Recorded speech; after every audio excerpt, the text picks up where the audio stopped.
Welcome back to another episode of the Field of 68's off-season grades. My name is Rob Dauster, and I got with me today a guy that knows the program we're going to talk about as well as just about anyone. I have Randolph Childress, and to prove to you just how tied in he is at the University of Maryland, he pronounces it Merlin. That's how you know. That's how you know. That's how you know he's a Merlin guy. I'm going to say there you Merlin go. all day. There you Bollinger go. Merlin. I'm going to say that all day. All right. So it was a little bit of an interesting offseason. Jameer Young is gone. Dante Scott is gone. And a couple of Jamie Kaiser, a couple of young guys have left the program. But Kevin Willard went out and did some work in the portal. Jacoby Gillespie from Belmont as a point guard, really good. Selton Miguel, transfer from USF, really good. Rodney Rice, I want to pick your brain a little bit on him because he's a guy with a ceiling that had a little bit of a rough go of it at Virginia Tech and a couple of other, kind of depth guys. And then they went out and they got Derek Queen, a 5-star from, I can't remember. Is he from Indiana? Can't remember where he is from off the top of my head. He from B-More Merlin. B-More Merlin. There you go. And then they bring back Julian Reich and Deshaun Harris Smith, among others. Just keep that name DHS, Deshaun Harris Smith, in the back of your mind because we're going to talk about him as well. But let's start big picture. Where do you stand right now on what Willard has done with Maryland, on the success that he's had in his years there, and what you can see coming out from the portal and what they've done this year? I've went to their practice against last year. I think Kevin Willard's a hell of a coach. Last year is a disappointment. I know he's disappointed. This team was preseason right there, getting top 25. I mean, they were right there, the 25th ranking in the season. So it goes on. They finished one game below 500. No question, it's disappointing for him, and I know it's for that program. I like what he's added. I think getting a 5-star kid, Rob, I think Derek McQueen is the real deal. I think he's really, really freaking good. I was not just for a big guy with size. I mean, I watched him play, his passing, his level of communication. I called the Jordan Brain game, and he was in it, and watching him there as well. The talent that'll be there with that front line, with him and Reese and Julian Reese. I worry a little bit about defending on the perimeter with that, with those two guys, but they're skilled enough, and Derek Queen's skill set, I think, allows that versatility where you can kind of play him and have him more. Break down. Give me a scouting report on what he is as a player. I just think you can he's a freshman. Not very often you can run your offense through a freshman like that. It's a big guy. I mean, he's a capable scorer on the perimeter. I mean, he's comfortable outside. He's bigger than you think. He moves better than you think for a big guy. And I think the biggest skill set, I always say, that changes things for a coach or a team when you're playing against him is a guy that can pass the ball. He's an unselfish, willing passer, man. And if he can, I don't know how that's going to change, or will they do much with that in Maryland, because their guards may dominate the ball as much, but you'll be able to run your offense through him and attack matchups. He's unafraid to post up. In this generation of time, you get big guys that don't want to go inside. You switch and put a smaller guard on him, he will go inside and punish you. Like, he has some toughness to him, man. I think he's a hell of a kid. I was really, happy that he stayed home. They need him to be that, though, to rebound. Let's cut all through it. This was a disappointing year for Maryland, and they need to respond. But having said all that, they'll be as good as their backcourt takes. Last year that's where I wanted to talk about, man. Totally on, Jameer Young. They're going to be as good as their backcourt takes. And what do they get out of this backcourt?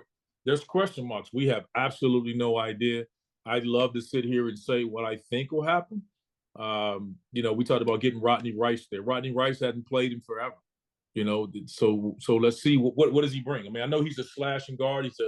He's a secondary ball handler with that group.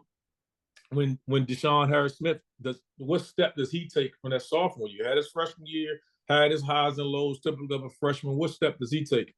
We're not mentioning, there's a couple of transfers. I think the Chance Stevens comes in with the reputation of a shooter. I know his dad can really, really shoot the hell out of it. So having guys like that, I think how does that mesh? Can they get all that together? it'd be interesting. But what that backcourt provides and how consistent that backcourt plays is going to be where this Maryland team is kind of still in the middle of the Big Ten race, or they take the step and get back to the top. Yeah, so I think that there is a very high ceiling on this team, right? Yes. I also think that there is a pretty low floor. Like I could talk myself into this being a top 4 team in the Big Ten. I don't think that Right. that's crazy at all. I look the top of the Big Ten, Purdue, Illinois, Indiana, like these are like top 15, top 20 kind of teams. And I see no reason why Maryland can't hang with any of them, right? I think that there's a world where they can win the Big Ten regular season title. I don't think that's crazy to say. I also think there's a world where they finish below 500 again this year. So let me kind of talk through this a little bit. You got 2 big guys that aren't necessarily floor spacers, right? Right. Like you're not sitting there and saying Julian Reese is going to be able to space the floor so Derek McQueen or Derek Queen. I keep saying Derek McQueen. I don't know why I keep saying Derek McQueen, but I always did that. You know why? Because I had my backcourt mate when I got the weight was named Derek McQueen. So in my mind, when I hear you say that, I'm thinking my former teammate, and I want to call him that. But go ahead. So I'm just going to start calling him DQ. And if Derek Queen doesn't have an NIL deal with Dairy Queen, then whoever's running the Maryland NIL program in their collective is doing it wrong. Get this guy some money, get him paid. But those two, like they kind of operate in the same space, and it's like inside 10 feet, right? Right. And then the guards you have, there's talent there. Jacoby Gillespie, like you can see the arrow pointing up on him. He was awesome last year at Belmont, but he was also awesome at Belmont, and he's a 6'1" point guard that's transferring up to the Big Ten. Like there's no guarantees there. Selton Miguel is a great complementary piece, right? Like I think at his best, he is a 3-and-D guy with a little bit of upside, a little bit of like he can break you down one-on-one. But he's also not someone you want carrying your team. So if Jacoby Gillespie isn't ready to handle it, I don't think it's going to be Selton Miguel. Then it falls to Sean Harris-Smith, who I think has like real breakout potential this year as like a 13 to 14 point per game score, but you're still betting on him to be there. Rodney Rice, like you mentioned, is another guy, really high ceiling. We haven't seen him do it yet in college. So like, I think that the talent on this roster makes sense. And I think that Willard did a really good job compiling players that all have a chance to be really good. But you're kind of rolling. I don't think, let me put it like this. I think the only sure thing that I know on this roster is that Julian Reese is going to be all Big Ten level at the 4 spot. Beyond that, there's a lot of like, I think he'll be good. I don't know that he'll be good. Does that make sense? It does, but I'd add DQ to that. I know Okay. he's going to be good. Like I Fair know enough. he's going to be good. Like he's good. He is talented. He's damn good. So I think he's good enough that he'll make everyone else a little bit better because of his versatility to score. I think I'm just a big fan of his. Highly, highly talented freshman coming in, and can space it a little bit better than people think. He's just a bigger guy, body wise, the guard though. But you're right. And Rodney Rice, what are you getting? Right? You know, you're talking about, non-existent a year ago. The talent's there, not necessarily a shooter, but can break you down off the bounce, can knock down a shot. Don't get me wrong. But what are we getting here? It's hard to project what a kid's going to do when he's missed the entire season, and his exit from Florida State, Virginia Tech was just a mystery. Mm-hmm. But talented. He's going home now. He's with his family. I think he'll have all the support there. Like you said, the ceiling of what this team could be really, really high, but it'll be as high as this backcourt allows it to be. I mean, there's no question about front court wise, they can play with anybody in the country. They'll be fine. I think any 3 guards of that combination will probably be it. They may have to, because of playing with McQueen and playing with Reese, they may have to find 3 of those guards to kind of, play a little bit small ball on the perimeter. We'll see where it goes, but Willard isn't giving them crap. They're gonna have to earn it defensively. But where does the consistency come with their guard play? Is what shape or form does this play out? Or dictate how good this Maryland team gets. If they get to the top 4 teams in the Big Ten, or like you said, their floor is that. If they struggle, with finding any combination or any consistency with that, it can be a long year. And I think that starts with Harris-Smith. He's got to take the sophomore step with those guys. I think he's the X factor for me with them. Mm-hmm. His size and his his playmaking ability has to show for this group. He's the guy. He's been there. Everyone else is trying to come in there and figure it out. He needs to step up and be that guy. He doesn't need to step up and be Jameer Young, but he does need to get into that 13, 14 point a game scoring average. So again, another example of either great news for me or bad news for you. But I have written down as the X factor is Deshaun Harris Smith. So great minds think alike, Randolph. Um, what what do you need to see from him to take that step? Is I guess my biggest question because I thought that he played 30 minutes a game last year and averaged seven Right. and a half points. Right. Like I think that he was in the context of being a top 40-ish kind of a freshman, I thought that he was fine, right? Like I don't think that you're going to sit here and say, "Oh man, he stunk." No one thought that he was going to come in and be a one and done. But I do think in the context of one of the reasons we were higher on Maryland than being an under 500 team is because we thought that he was going to come in and be a little bit better, maybe be a little Right. bit more efficient, maybe shoot it a little bit better. So where do you want to see him improve to get to that next step? I think it has to be in his ability to knock down some shots from the perimeter. I think that's not a strength. He's only taken them probably about one or two a game. He needs to get into that, upper 30% from three. And they're going to need him to with Reese inside, and he can still put pressure around. I think that's why I said Queen is a big part of that because I think he can step out and give you some perimeter shooting. And his skill set allows you to do that. I don't think they want to just bog him down. This would allow Smith to get in the paint and put pressure on the rim and get in the rim. But with that front line that he's playing with and the way teams are going to defend them, part of him taking a step is he needs to get his three ball into that. I'd say if he gets to the mid 30s, it's a massive improvement. He didn't take a lot last year. He didn't shoot many threes. I know his percentages were low. That's not his strength. He's had a full off season with that. I expect him to step up and knock down, a higher percentage. At least if he can get to 35% from three, will be all he needs to do. They don't need him to be a 45% No, three-point no. shooter. What they need him to be is a good enough three-point shooter that you got to run him off the line. That's what you need. It's the threat of the shot more than it is just the fact that he actually makes those shots. All right. So my expectation for this group is they got to be a tournament team this year. Like I think that with the talent that they have, with the money that they probably spent with the NIL resources, Mm-hmm. what they did in the transfer market, like this, you got to make the tournament with this team if you're Willard, because I think that they should have made the tournament last season with the roster that they had, and I thought that they probably outperformed expectations in Willard's first season when he got there when they made the tournament. So I think that this is a year where it should be a tournament or bust. Like to me, they are a borderline top 25 team that is right there in the mix with like top four-ish kind of in the Big Ten and top four in the Big Ten. If that doesn't get you in the tournament this year, then they got to start shedding teams out of the we can't have an 18 team Big Ten if the top four are the only teams that make it in the tournament. If they finish in the top four, there's no question that the Big Ten will get them in. We'll see, Rob. I mean, I think it's the backcourt. What do we get out of that? It's a tournament team, without question. Let's be clear.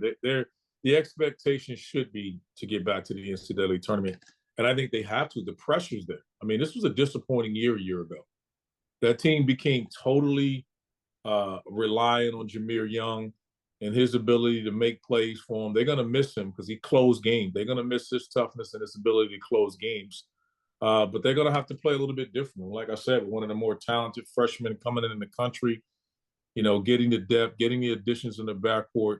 I think they have enough quality ball handlers and decision making. It's just finding that right combination. Who steps up when it gets there in that uniform? What does Rodney Rice bring? At this point, you know what I mean? How much has he improved? We haven't seen him in a while. How much has he improved? But I like this team, and I'd be shocked. I'm as certain of this team as I am probably of Virginia. Not saying they're going to finish as high, but I do think this team makes the tournament this year. I don't have any questions about if they're healthy. I think they make it. Yeah, that's kind of where I'm at too. Stay healthy and make sure that you get like I don't think you need Jacoby Gillespie to be a 17-4 No, and 4 guy again for you. no, You need no. him to be 12 points, 4 assists, like a 3-to-1 assist to turnover ratio and shoot 40% from three. You don't need Selton Miguel to be an all-conference off guard. You need him to be a guy that can get you 12 or 13 points that's going to play tough perimeter defense and knock down like 40% of his threes. You need Deshaun Harris to be like in that kind of same range, right? 12 to 13 points a game, couple of assists a game, make enough threes. You need Derek Queen to like, but it's not like you need these guys to take these leaps into All-Americans and lottery picks. You just got to have all these guys be good Big Ten players. And if they're good Big Ten players, then you got a team that's going to be making the tournament here, which is why. So I'll give you a spoiler alert here. I went with B+ for their offseason grades because I think that on paper, Willard went out and put together a team that is top 25 good. He improved in the areas that he needed to improve. Like they shot 29% from three last year, and 3 of the transfers that they added were guys that were 35 plus 3-point shooters, or I guess 37 plus if you throw Chance Stevens in there. So I mean I think they answered a lot of the questions that they had. Now the question is whether or not all of that stuff works out, because I do think Willard is kind of betting on I'm going to get these guys good enough that they're going to be able to play. The shooting perimeter is needed the most. I mean, they struggle from behind the arc, and they had more score. You know, like Jameer Young's more of a scorer than he was a shooter. I think this year they just added shooting, and they're gonna get that, and I think it's gonna be vital for them because teams are gonna sag off and try to control the paint. Let's make no mistake about it. This team is gonna be led by it's go as far as Queen and Reese takes it. And I think that's pretty damn far. I think they're as good a 1-2 punch on the front line as there is in the league. And if they stay healthy and his Queen is as good as I know he is, I think they're right there competing for a Big Ten championship. I'd be disappointed if they're not. You know, because I don't think they're relying on that one guard to take the massive step and to be a star. You just got to be a good player, and we know that they are. And then we're missing, like I said, we don't know. I think if they get anything out of Rodney Rice, right? You get anything out of Rodney Rice, it's going to be, you know, higher expectations. It's going to be just gravy on top of it. I think he's another guy. You need like 15 minutes off the bench and like 1 out of every 5 games have him come in and hit like 2 or 3 threes or score like 12 or 14. Like have him be a difference maker in those games when you need a difference maker, and that's all you need. Like you don't even all you need. Build that confidence up this year. Next year, when some of these other guys are gone, then you can kind of step into that bigger role, get yourself back into the flow of like playing and all. Like I think it's really smart the way that Willard built this roster. It's just you are kind of betting on, but again, like that's also kind of like what this era of college basketball is. And if your foundation is, well, I got Julian Reese and I got Derek Queen, and we're gonna and we got this sophomore guard that's gonna be better, I think that puts you ahead of a lot of teams that are in a similar spot. So I gave him a B+. You didn't give him a grade yet. What do you got, RC? I did. I'm gonna give him a B+ as well. I mean, we still didn't mention Malachi Palmer, a 4-star guard. Will he come in to be able to give him much? Braden Pierce redshirted for those guys. So, I mean, I like the depth of this team. Tafar Gapar, the transfer from Georgia Tech, I think, and Jalen Young from Memphis. They got guys that are coming in there. They got depth to this team. So I give him a B+. The question I would give him higher is that I just don't know yet what Rodney Rice is going to bring for a guy I think that'll be big. He'll be heavy in that rotation for the Maryland backcourt. Yep. All right. Well, listen, Randolph, it's been a pleasure to break down the Maryland Terrapins with you. We have 45 of these episodes of the offseason grades in the Field of 68 YouTube channel in the queue. So make sure you go and check those out. We'll be rolling them out throughout the months of August and September. Randolph, always a pleasure. Peace, man.